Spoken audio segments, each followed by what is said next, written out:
AITA for sending my girlfriend's New Year's Eve kiss video to all her friends and family. I, 28M, have been dating Haley, 27F, for 3 years. We've been through a lot together. She was with me when I had a serious health scare a while back. Thankfully, I have a good prognosis and I'm better now. I was with her when she lost someone extremely close to her. We have both been through so much and have stuck together through the worst of it. You can't blame me for genuinely believing we were two people truly in love, because that's what I thought we were. Unfortunately, I found out that the woman I thought was the love of my life, the one I planned to eventually propose to, had been unfaithful to me. Some people might try to argue in her favor, probably those who have been in similar situations, and say what she did doesn't qualify as a serious betrayal. Obviously, I don't subscribe to that way of thinking. Betrayal isn't always about a physical relationship. It's about breaking trust. Haley works at one of those trendy marketing firms that really plays up its social media presence.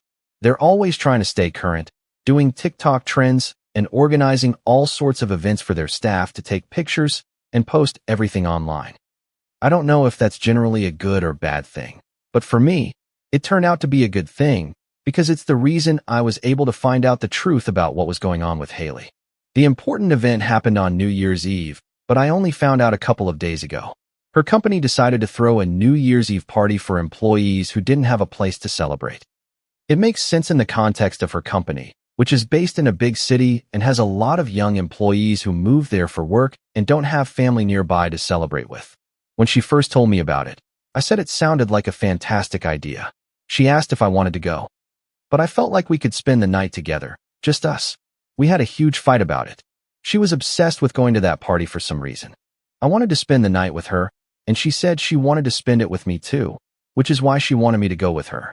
But according to her, I was the stubborn one for thinking it was more meaningful to spend the night together, just the two of us. I don't know anyone at her job, so I hope I'm not the only one who thinks it's not crazy to prefer not to spend a major holiday in a place full of strangers. She never understood my point. In the end, we just decided to do what we each wanted. Since she wasn't going to be around, I decided to hang out with one of my friends at his place. When Haley and I both got back to our apartment later that night, there was obviously a lot of awkwardness since we hadn't exactly resolved our fight. Maybe for her, there was awkwardness for other reasons, but at that moment, I clearly didn't think there could be anything more. A few days passed, and we eventually went back to normal. We had some heart-to-heart talks, and we both came to understand each other's point of view. We made peace and went back to acting like a normal couple, which I was grateful for. Now, the real problem started when her company's social media page posted a video of the event. I was just passively scrolling through my feed and watching it, though I was hoping to see Haley in it. I didn't think she had done anything wrong. I just wanted to see if I could spot her and see if she had a good time that day. She wasn't in the foreground at any point, but I saw the colorful sweater she was wearing in the background of the clip they used for the countdown. I really thought I was seeing things, so I had to focus hard on the video to make sure it wasn't a mistake. Unfortunately, in the video, in the background and very out of focus, I could see the front of Haley's face pressed against some guy's face. Her hands were holding the sides of his face. Although the clip only lasted about 2 seconds before they cut to something else, it was clear that it was her. I considered all possible ways to get the original video, but I knew that wasn't going to happen unless I could get someone's phone and take it. Even if I managed to find out who the social media manager is, they would never hand over that kind of footage to a random boyfriend. I knew this was all I had, and that I had to be absolutely sure it was her. I went to our closet and pulled out the same sweater. Comparing it to the video, it was crystal clear that it was my girlfriend kissing someone at the party. The way her hands were on his face showed me that she was a completely willing participant in the whole thing. I wondered if she kissed that guy because I wasn't there, either out of loneliness or spite, or if he was the main reason she wanted to go to that party so badly. It's not something I can know until I confront her. And clearly, I haven't done that yet. I saved the video on my phone and in one of my cloud storage accounts. I wonder if she'll realize she's in the background of that video. If she does, she'll do everything she can to keep me from seeing it. If she has a good relationship with the social media manager, she might even ask for it to be deleted, although I think that's unlikely for a company post. I've asked myself so many questions, but I think the biggest concern is how I'm going to bring this up with her. It's not going to be fun for me because I hate confrontations, but I still face them because they are often necessary. I'm not going to have any choice but to talk about this. I don't need courage to do it. I just need to decide when. Maybe doing it as soon as possible is for the best. Or maybe I need to think it through and come up with a plan. We're not married, so I don't have to plan around losing 50% of my assets in a divorce. So maybe the process won't be that complicated. As much as I try to be as logical as possible, it hurts. It hurts a lot to realize that your relationship could fall apart over something like this. A kiss. She thought she was in a private moment, but instead, it was caught on camera. And now I have to be the one to end things. I hate being in this position, but I know I can't run from it. I need to do what has to be done. Edit. I'm almost certain that Haley saw herself in the video. I say this because she started acting quite strangely, especially when I use my phone. She comes over to hug me, and while that would normally be a sweet thing, I've noticed a pattern. It always happens when I'm on my phone and she can't see what I'm doing. When I go on Instagram, where they posted the video, I can see her body tense up, especially when I'm watching videos or scrolling through the feed. It makes me so angry that she's not even choosing to tell the truth or explain herself. She just wants to bury this whole thing. And I know that's no longer realistic at this point. She really wishes she could have had that moment, broken my trust, and gotten away with it. But life doesn't always favor people who are dishonest. By the way, if I see a single person try to say that a kiss isn't enough reason to end a relationship, I'm going to be very frustrated. I can't believe there are so many people who seem to justify infidelity in a corner of the internet that is literally dedicated to people who have been hurt by it. Update 1. I'm going to get straight to the point about the situation with Haley. Yes, I had to sit with my thoughts for a day or two, but after that, I went straight to confront her. There was very little I needed to sort out before doing so. And that's the main reason I'm glad this is all happening before we get married. It makes my life so much easier. I approached Haley and told her I needed to talk to her about what happened on New Year's Eve. I was sure she knew exactly what I meant the moment I said it, because her expression changed immediately and she became very guarded. I told her, I saw something very concerning in the New Year's Eve video your company posted on Instagram. I didn't feel I owed her any preamble. I just wanted to get to the truth and find out if I was with someone who was actually worth my time or not.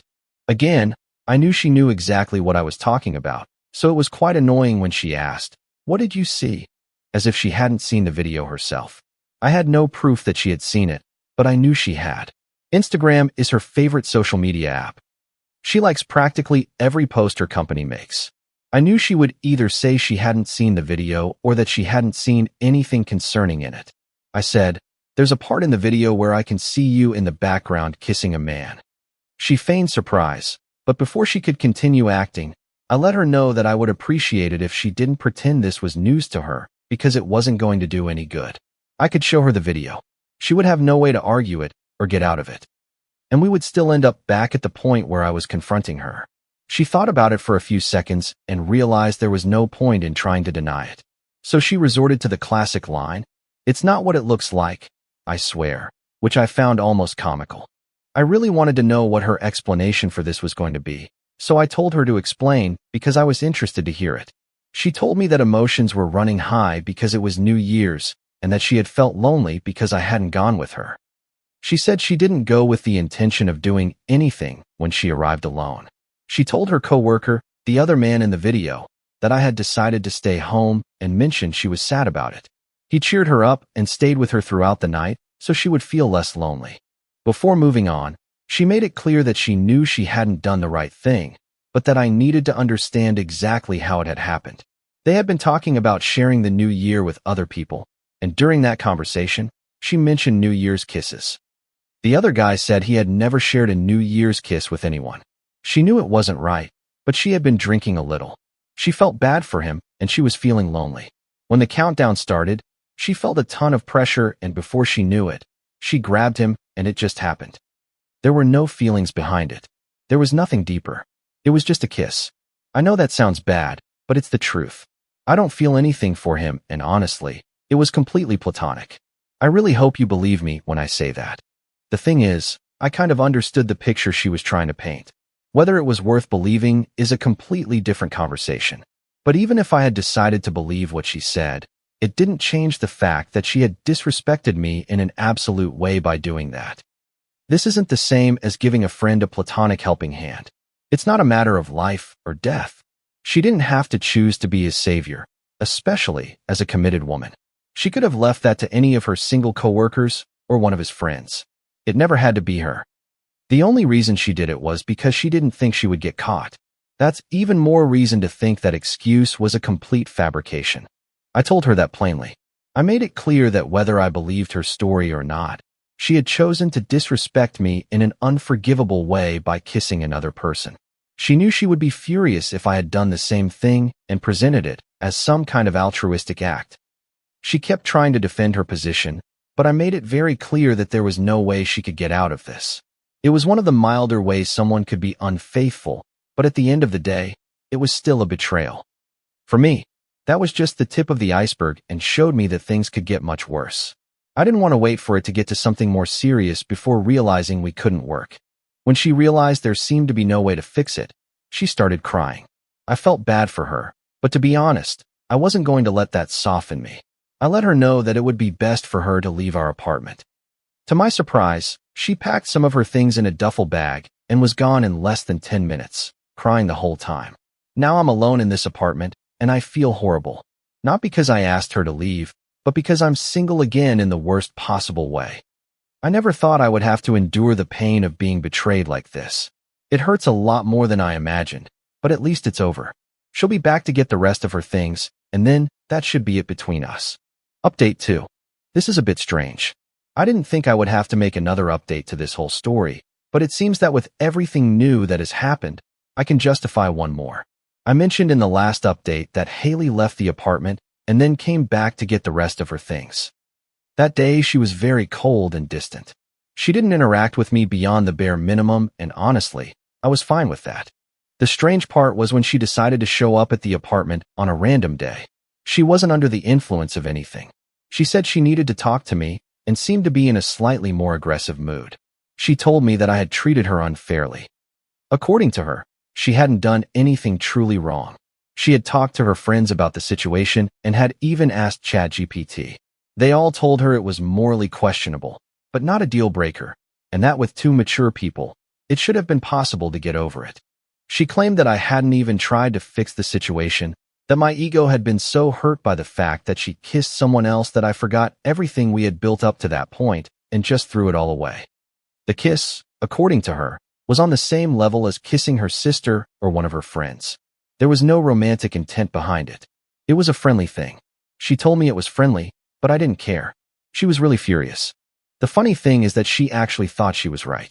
She truly believed that I was going to accept that I was completely wrong for being upset that my girlfriend kissed another person of her own free will, regardless of the reason.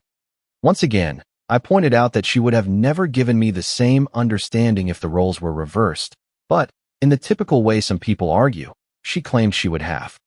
She said that if I had gone to her and said that all my friends and an AI backed me up, she would have given me the benefit of the doubt and listened to me.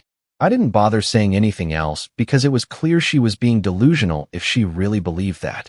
I told her it was time for her to leave. Since that was a combination of dismissing her and telling her I didn't have time for her explanations, she exploded. She got extremely angry and told me I was being foolish, that if I would just listen to her, I would see that what she was saying made sense. I found it quite funny how passionate she had become about defending the idea that a woman in a relationship could excuse kissing another man. I said, I know you miss me, and that's fine, but this is the worst way I've ever seen someone try to get back with me. As she was leaving, she turned and said, bad idea. I don't want you back. Then she resorted to lashing out with a string of deeply personal and cruel insults about my appearance and my character, things designed to make me feel small. That hurt a little. Just a little. I knew it wasn't true, but harsh words still sting. That was the exact moment I knew I had to set the record straight. It wasn't hard for me. I had the link to the video, but instead of just sending the link, I sent the video file I had downloaded. That way, they could never delete it or make it private. I wrote a concise message explaining that in the background of the video, you could see my girlfriend at the time, Haley, kissing another person. I even edited the clip to circle the spot where she appeared. I added a picture of her in that sweater to prove it was her. I was even kind enough to include her explanation for why she had done it.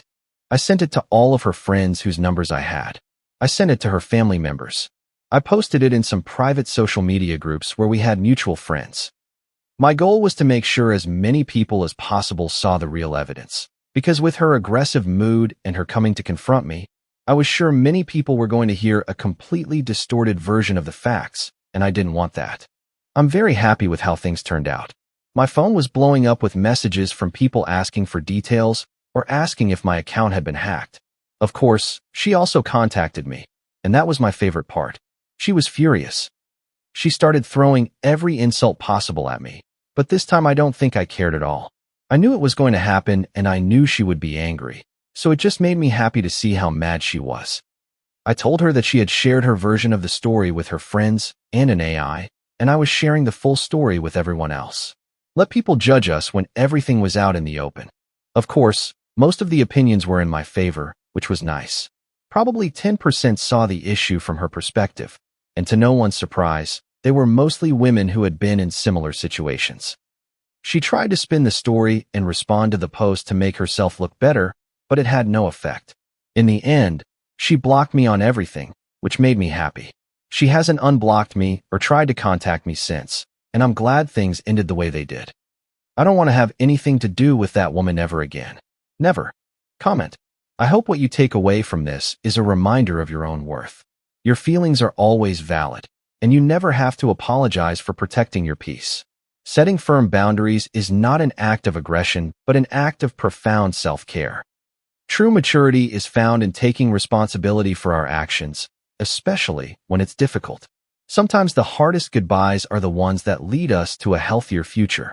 The path to healing begins when you decide you deserve more than what you were given. Through it all, remember to extend the same kindness to yourself that you would offer a dear friend. Letting go of what hurts isn't failure. It's making space for something better to grow. Your journey is about finding people who respect your boundaries, not people who try to erase them.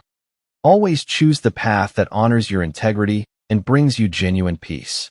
If you like the stories, don't forget to leave a comment and support the channel by subscribing. See you in the upcoming stories.